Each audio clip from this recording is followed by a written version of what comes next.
मुख्य अतिथि सामाजिक परिवर्तन के प्रणेता उत्तर प्रदेश के समाजवादी पार्टी के राष्ट्रीय अध्यक्ष और उत्तर प्रदेश के भावी मुख्यमंत्री माननीय अखिलेश यादव जी, हमारे मंच पर मौजूद सूची पहले पढ़ दी गई सभी उत्तर प्रदेश के कोने कोने से आए हुए चौहान समाज और सभी समाज के सम्मानित नेता, मंच पे मौजूद संजय चौहान जी, राजाराम चौहान जी, विधायक आर के वर्मा जी, नंद यादव जी, चौधरी साहब प्रदेश अध्यक्ष जी और सभी सामने उपस्थित हमारे प्रदेश के कोने कोने से आए हुए सभी साथियों, मीडिया के सभी सम्मानित साथियों, आज मैं सबसे पहले आपके सामने कहना चाहता हूं, पूरे प्रदेश के कोने कोने से बहुत बड़े पैमाने पर लोग सड़कों पे, किसी को लखनऊ के बाहर रोका गया, किसी को लखनऊ के अंदर रोका गया, इस चौराहे को रोका गया, गेट के बाहर पूरी सभी लोग आने नहीं दिया गया। लेकिन आज मैं कहना चाहता हूं कि माननीय अखिलेश यादव जी के नेतृत्व में आज पूरे प्रदेश के सभी पिछड़े समाज के तमाम, मेरे समाज के तो कोई बचा ही नहीं किसी दल में है, सारे पिछड़े समाज के लोग, दूसरे समाज के लोग भारी संख्या में आज समाजवादी पार्टी की सदस्यता ग्रहण कर रहे हैं। साथ में अपनी बात को समेट के रखना चाहूंगा कि आप जानते हैं कि किन परिस्थितियों में जब 17 में भारतीय जनता पार्टी की सरकार बनी थी, ये नारा दिया गया था कि सबका साथ सबका विकास। साथ तो सबका लिया, लेकिन विकास कुछ चंद लोगों का हुआ। इस प्रदेश देश में रहने वाले चंद लोगों का विकास हुआ, बाकी लोगों को उनके हालात पे छोड़ दिया गया। इसलिए मैं कहना चाहता हूं, क्या जिस तरीके से लोग आत्मनिर्भर भारत की बात करते हैं कि आत्मनिर्भर भारत बनेगा, आज गुलाम बनाने की साजिश हो रही है। उनको अनाज दे करके, कुछ छोटे छोटे चीजें दे करके गुलाम बनाने की, हमेशा लालच दे करके जिस तरीके से ठगने की साजिश हो गई है, अब प्रदेश का जो पिछड़ा समाज है ये ठगने वाला नहीं, दलित समाज के लोग अब ठगने वाले नहीं है। मैं कहना चाहता हूं कि साथियों, जिस तरीके से इस प्रदेश का पूरा पिछड़ा समाज, दलित समाज के लोगों ने, वंचित समाज के लोगों ने आज जो सड़कों पे घूम रहा है नौजवानों पे रोजगार पाने के लिए पूरी तरीके से समर्थन दिया था भारतीय जनता पार्टी का। जिस तरीके से किसान अपनी लहलहाती फसल के लिए समर्थन दिया था, आज रात में, जाड़े की रात में जिसे अपने घर में सोना चाहिए, आज जानवरों से रखवाली करने के लिए अपने खेत पे सो रहा है चारपाई लगा करके। कितनी पीड़ा होती होगी। इसलिए मैं कहना चाहता हूं, आज पूरी तरीके से, आज जिस तरीके से पिछड़े समाज के, जिस तरीके से टीचर भर्ती में आपने देखा, कई महीनों से जाड़ा, बरसात, गर्मी में उनके ऊपर लाठियां बरसाई जा रही है, जिनकी आरक्षण के साथ खिलवाड़ किया जा रहा है, संविधान के साथ छेड़छाड़ करने की साजिश हो रही है। एक नहीं 28 संगठनों के लोग आज जाके देख लिए इको पार्क में, आज कई महीनों से अपनी मांग को लेकर के जिस तरीके से धरना प्रदर्शन कर रहे हैं, उनके ऊपर लाठियां बरसाई जा रही। मैं तो कहना चाहता हूं, पूरी तरीके से लोग इंतजार कर रहे हैं उस दिन का। और मैं तो कहता हूं, क्योंकि इलेक्शन कमीशन का चरणबद्ध तरीके से मतदान करने का जो समय निर्धारित है, मैं तो कहता पूरे प्रदेश के लोग, सभी लोग, पिछड़ा, दलित, तगड़ा, हर समाज के लोग, नौजवान, किसान, अगर आज बस चल जाए, इलेक्शन कमीशन कर दे आज मोहर लगाने के लिए, तो कल उत्तर प्रदेश का मुख्यमंत्री अखिलेश यादव को भारी मोर्चे बनाकर दिखाने का काम करेगा। ये सोच है। मैं तो कहता हूं कि साथियों, जिस तरीके से हमको लोग कहते हैं कि 5 साल तक क्या करते रहे, साथियों 5 साल तक इंतजार हम लोग करते रहे, क्योंकि पिछड़े समाज के लोग हैं, वंचित समाज के लोग हैं, बड़ी धैर्य रखते हैं, बड़ा भरोसा करते हैं लेकिन जब भरोसे की बुनियाद उनकी हिलने लगी, भरोसे की बुनियाद जब उनके डगमगाने लगी, जब उनके भविष्य के साथ खिलवाड़ होने लगा, जब आरक्षण से छेड़छाड़ करने की साजिश होने लगी, जब पूरे प्रदेश के कोने से त्राह मचने लगा, तब हमने देखा कि पूरी तरीके से जब इस प्रदेश में पूरे पिछड़े समाज के हित की अनदेखी हो रही है, बड़े पैमाने पर दलित समाज जिनको समर्थन दिया था उनके साथ अनदेखी हो रही है, पूरी तरीके से बाबा साहब ने संविधान का जो दस्तावेज दिया था, जिसे हमें हक और अधिकार से जीवन जीने का हक दिया था, उस संविधान से छेड़छाड़ करने की जब साजिश हो रही थी, तब हमने निर्णय लिया कि हम समाजवादी पार्टी के राष्ट्रीय अध्यक्ष माननीय अखिलेश यादव जी के नेतृत्व में समाजवादी पार्टी ज्वाइन करके फिर से इस प्रदेश में गरीबों की सरकार बनाएंगे। इसलिए मैं कहना चाहता हूँ, केवल पिछड़े दलित नौजवान और किसान ही नहीं,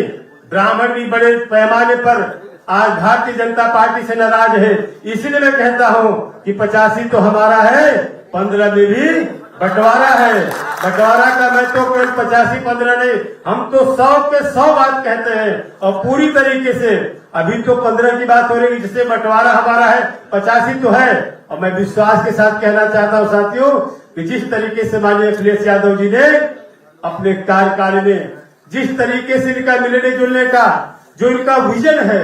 शायद मैं कहना चाहता हूँ इस उम्र में जिस तरीके से विजन के रूप में दुनिया में पूरे हिंदुस्तान में उत्तर प्रदेश को जो विकास का काम किया,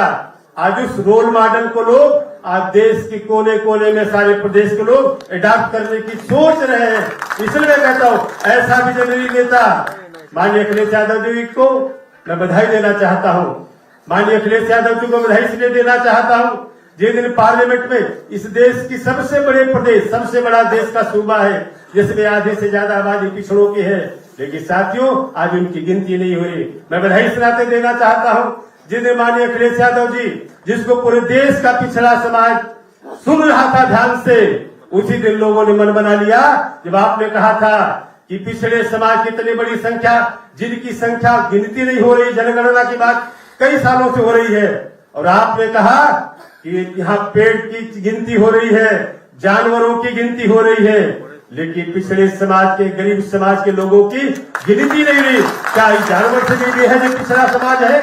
आपने जो भरोसा दिलाया कि आने वाले दिन में जब समाजवादी पार्टी की सरकार बनेगी, अपने संसाधन से प्रदेश में इस पिछड़े समाज की गिनती करा करके जिसकी जितनी संख्या भारी उसकी उतनी हिस्सेदारी के लिहाज से हम सरकार चलाने का काम करेंगे।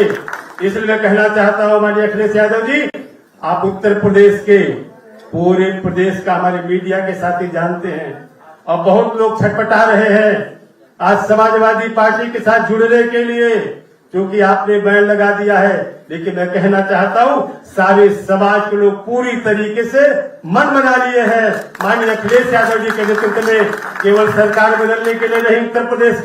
उत्तर प्रदेश की सरकार को बदलेगी, आने वाले भारत के भविष्य के रूप में माननीय अखिलेश की तरफ लोगों को निगाहें लगी हुई है, क्योंकि जानते हैं देश में ऐसा ही नौजवान जिसका वजन है। इस प्रदेश ने इस मुल्क की सियासत को बदलने के लिए, इस प्रदेश और देश की विकास और विरासत को बचाने के लिए, इसलिए साथियों मैं कहना चाहता हूँ जिस तरीके से मैं उदाहरण लेना चाहता हूँ, आप लोग अन्यथा मत लीजिएगा, जिस तरीके से पूरे प्रदेश में माननीय अखिलेश यादव जी की ताकत को कमजोर करने की साजिश और घेरने की, जब माननीय अखिलेश यादव जी ने एक रथ लेके चलने लगे विजय यात्रा, तो जिस तरीके से अभिमन्यु को घेरने के लिए पूरी कौरव की सेना लगी थी, जब एक रथ लेके चले तो 6 फाटक पे, 6 गेट पे 6 रथ चलने लगे दूसरे दल के, कौरव की सेना। मैं तो कहता हूँ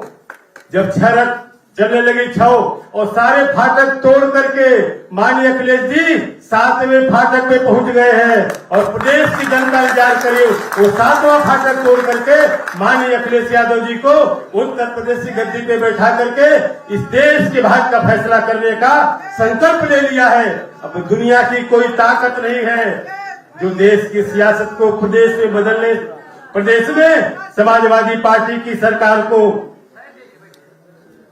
बनने से कोई रोक पाएगा। इसलिए साथियों मैं कहना चाहता हूं आज पूरी तरीके से उत्तर प्रदेश का जो पिछड़ा समाज है, जिनके साथ सदियों से खिलवाड़ होता आया है, जिनके आरक्षण के साथ खिलवाड़ हो रहा है। आज जिस तरीके से नौजवान जो पिछड़े समाज के लोग हैं, मैं कहना चाहता हूं प्रदेश के लोग, आप लोग भी मीडिया के साथ ही जानते हैं, जिस तरीके से कैबिनेट में चर्चा हो रही थी, ये पिछड़े समाज के लड़के जो ITI, polytechnic, BEd, BTC, engineering, medical college में पढ़ने वाले लोग हैं, सारे लोगों को स्कॉलरशिप तो मिलती है, लेकिन पिछड़े समाज के लोगों को, छात्रों के साथ जो खिलवाड़ हो रहा है, उनकी स्कॉलरशिप को पूरी तरीके से बंद करके आने वाले दिन में इस शिक्षा से वंचित करने की जो साजिश हो रही है, आज नौजवान और छात्र खड़ा हो गया है, चाहे किसी समाज का हो। इसलिए मैं कहना चाहता हूं साथियों, आने वाले दिन में माननीय अखिलेश यादव जी जो समाजवादी पार्टी के राष्ट्रीय अध्यक्ष हैं, तमाम लोग साजिश कर रहे। मैं कहना चाहता हूं, ये मेरा केवल पार्टी में आना नहीं, ये तो मेरा पुराना घर है। हम पुराने घर में रह करके जिस तरीके से कहते थे, धरती पुत्र मुलायम सिंह को जिसने कबीर ने झुकना सीखा, उसका नाम मुलायम सिंह है। उसी मुलायम सिंह की विरासत की बुनियाद पर खड़े होकर के जो नए विजन के साथ उत्तर प्रदेश और देश की सियासत को आगे बढ़ाना चाहते हैं, उनके साथ मिलकर के हम उत्तर प्रदेश की सियासत को बदल करके भारी बहुमत से, माननीय अखिलेश यादव जी ने जो कहा 400 सीट का, शायद गफलत मत रहिएगा। जिस तरीके से मैंने कहा 85 तो पूरा का पूरा है ही, 15 में बंटवारा है, और आने वाले दिन में सारे लोग इस विजनरी नेता के साथ जुड़ करके उत्तर प्रदेश की सियासत को बदलना चाहते हैं। मैं माननीय अखिलेश यादव जी को चूंकि समय की कमी के नाते मैं अपनी बात को समेटते हुए माननीय अध्यक्ष जी को भरोसा दिलाना चाहता हूं कि माननीय अध्यक्ष जी, आने वाले दिन में जहां भी जिम्मेदारी देंगे, केवल चौहान समाज नहीं, सारे पिछड़े समाज के लोग, सारे पिछड़े के समाज के लोग लामबंद होकर के, सारे दलित समाज के लोग, सारे नौजवान जो अपने रोजगार के लिए सड़कों पे घूम रहा है, आज लाठी खा रहा है, वो सारे किसान जो जा रहे कर रात में जिन्हें अपने घर में रहना चाहिए, चारपाई लेके फसल की रखवाली जानवर करा, सारे लोग लामबंद हो गए हैं। और आने वाले दिन में दुनिया की कोई ताकत नहीं है, चाहे विरोधी कितने भी साजिश कर ले। तो मैं कहता हूँ, ये तूफान जो उठा उत्तर प्रदेश में, ये तूफान को रोकने वाला नहीं है। ये तूफान सुनामी बन करके उत्तर प्रदेश में समाजवादी पार्टी के राष्ट्रीय अध्यक्ष माननीय अखिलेश यादव जी के नेतृत्व में जो बदलाव चाह रहा है सरकार बनाने का, आने वाले दिन में देश में बदलने का संकेत देने जा रहा है।